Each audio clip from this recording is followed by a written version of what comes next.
Assalamu alaikum.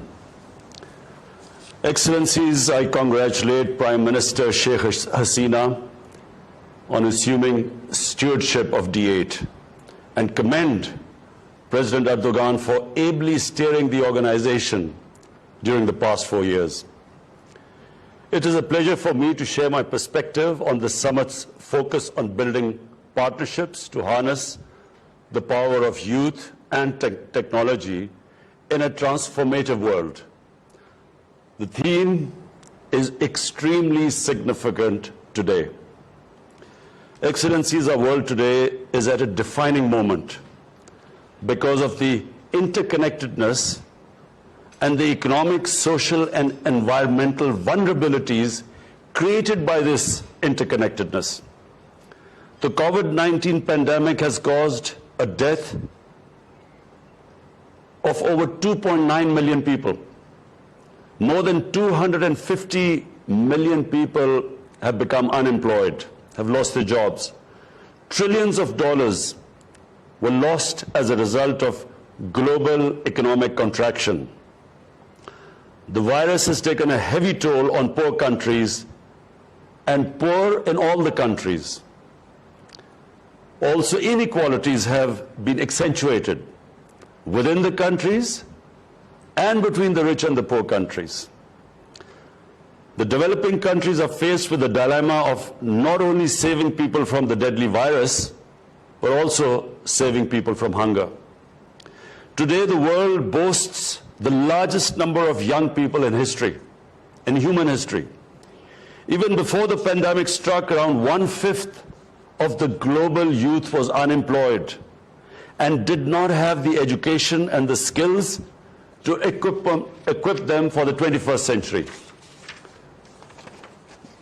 We owe our youth to turn this around. We have 550 million young population in D8 countries. Our youth has not only the potential to optimize our opportunities, but also overcome our common challenges.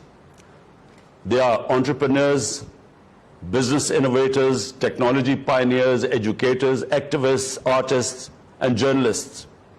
We must create new opportunities for this predominant component of our population. Harnessing technology, promoting innovation, investing in youth education, skills, and training is therefore an urgent imperative. We in Pakistan are pursuing these initiatives through programs such as Kamyab Jawan, Hunarmand Pakistan, Youth Entrepreneurship Scheme, and Digital Pakistan. Excellencies, around 100 years ago, our great poet-philosopher Allama Iqbal,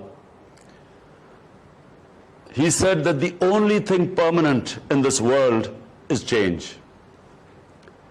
In a century since the times of Iqbal, the world has changed tremendously. The pace of change has intensified in recent times. The rate of change has become exponential. Information and technology breakthroughs are fast transforming science fiction of yesterday into today's reality.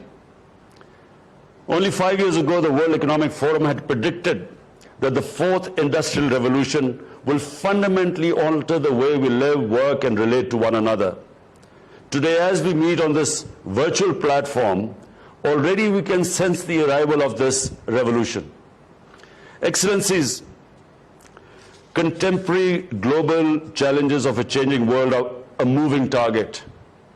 No single country can address these complexities in isolation. Partnerships are essential. I am happy that in D8 we have a platform to work together for mutual benefit and win-win solutions. In our view, the D8 would do well to pay special attention to the following 3 areas while dealing with a rapidly transforming world. First, as net producers of primary global commodities, the D8 must conceive projects that harness technology for supply-side improvements with a special emphasis on efficiency and productivity.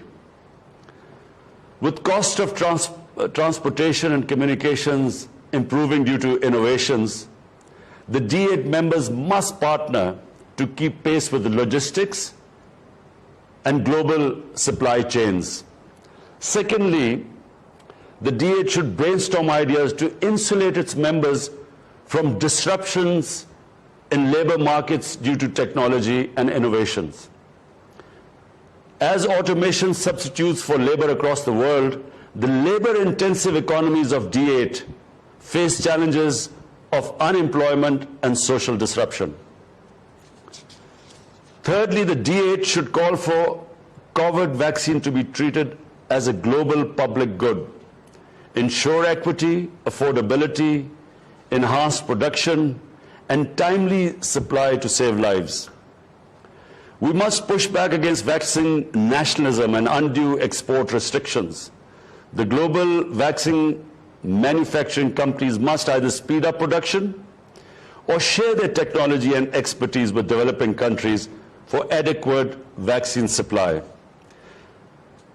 Excellencies, 23 years ago, a shared vision motivated our countries to establish D8 to improve member states' position in global economy, diversify and create new opportunities in trade relations, enhance participation in decision-making at international level, and improve living standards. Today, D8 is a grouping of over 1 billion people, a grouping of over 1 billion people with a combined GDP of $4 trillion. We possess two essential prerequisites for growth: resources and enterprising people.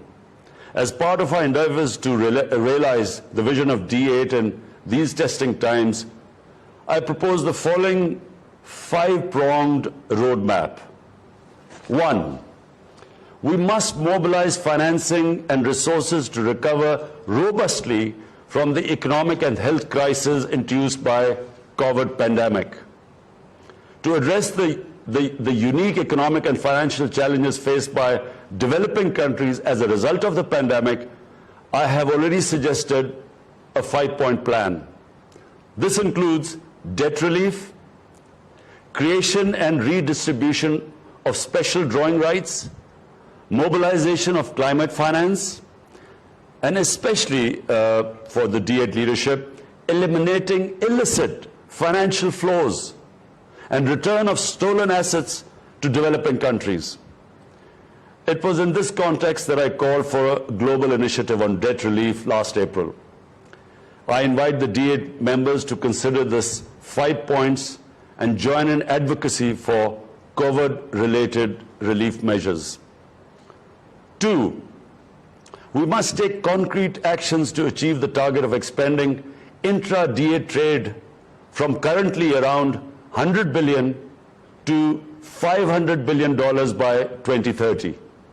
It should include measures like simplification of border procedures, enhancing institutional linkages, and operationalizing new initiatives. We welcome ideas like the D8 payment card, which would enable transactions in local currency, what President Erdogan was referring to. 3, the D8 should develop a youth engagement strategy focused on promoting cultural, educational, scientific, and business exchanges.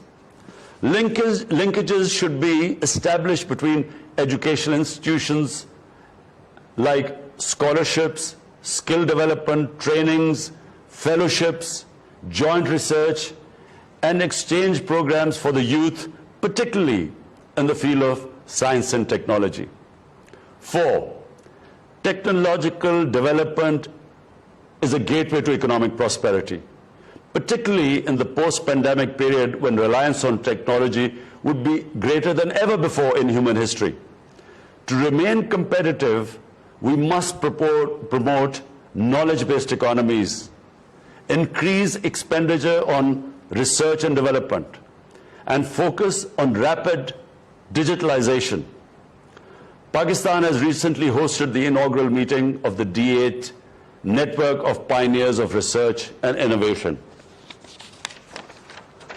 5, we should make D8 more relevant to the lives of our citizens by promoting food security, enhancing cooperation in health, holding joint sports events and helping each other during natural disasters.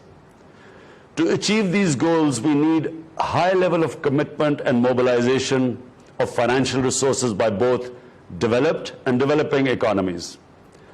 Partnerships between governments, international financial institutions, businesses, and civil society are essential to leverage technology, innovation, and skills to enable every young person to have all opportunities to realize their potential.